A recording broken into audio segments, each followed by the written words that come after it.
दोस्तों, कहते हैं कि जब बच्चा धरती पर जन्म लेता है तो उसी समय उसकी मृत्यु का निर्धारण हो जाता है। मृत्यु एक ऐसा सत्य है जिसे नकारा नहीं जा सकता है।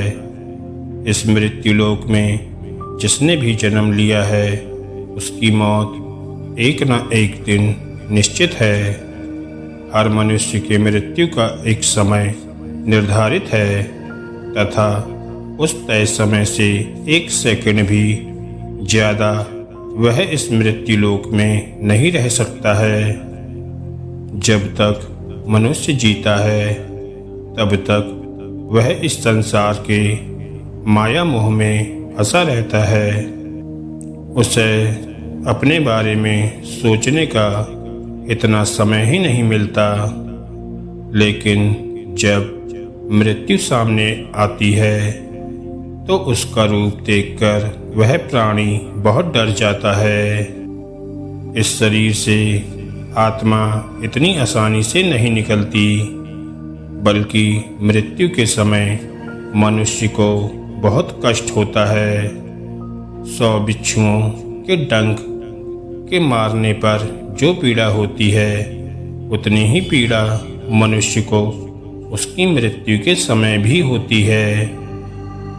उस समय उसको इतनी अधिक पीड़ा होती है कि वह भगवान से यही मांगता है कि हे भगवान, जल्द से जल्द हमें मुक्ति दो।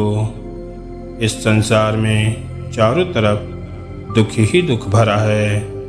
चाहे कोई कितना भी पैसे वाला क्यों ना हो, उसे भी किसी न किसी बात का दुख होता ही है। इस दुनिया में कोई सुखी नहीं है। मृत्यु के समय शरीर से आत्मा कैसे निकलती है?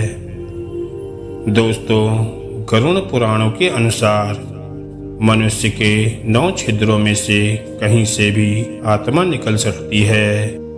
ये 9 छिद्र निम्बत हैं, जैसे कि दोनों आँख, दोनों कान, नाक के 2 छिद्र, मुख तथा उत्सर्जन अंग।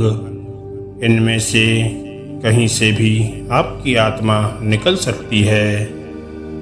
गरुड़ पुराणों के अनुसार जो मनुष्य बहुत ज़्यादा पापी होता है, जिसने अपने जीवन में कभी पुण्य का काम नहीं किया हो, जिसने कभी भी दूसरों का भला नहीं किया है, ऐसे लोगों की आत्मा उनके उत्सर्जन अंग से निकलती है तथा इस स्थिति में वह मलमूत्र का त्याग कर देता है।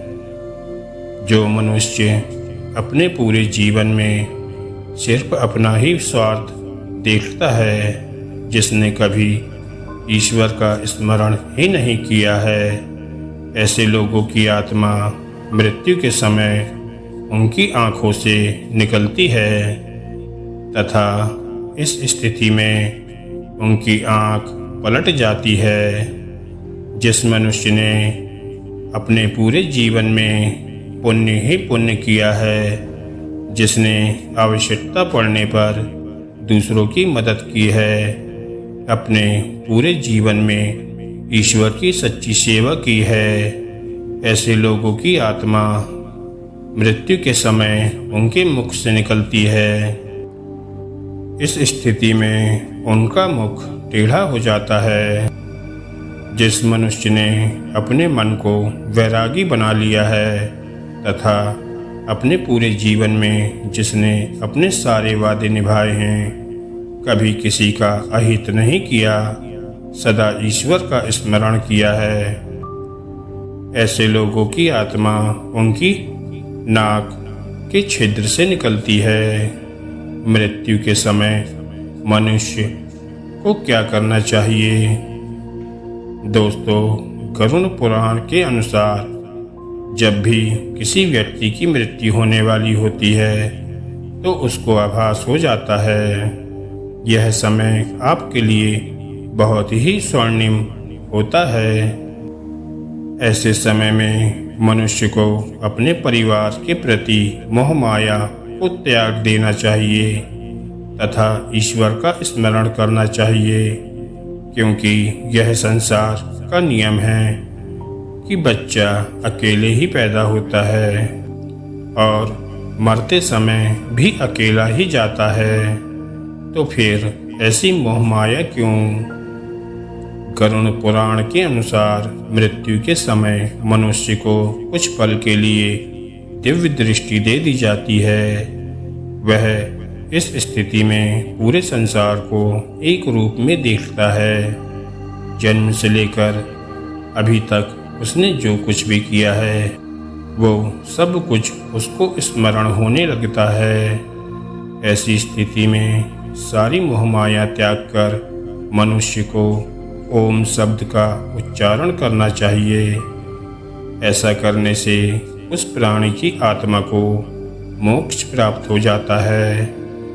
ओम में ही उस परमात्मा का वास है तथा आत्मा उसी परमात्मा का एक अंश है। इसलिए आत्मा अमर है। सिर्फ शरीर मरता है, आत्मा को कोई नहीं मार सकता। धन्यवाद दोस्तों।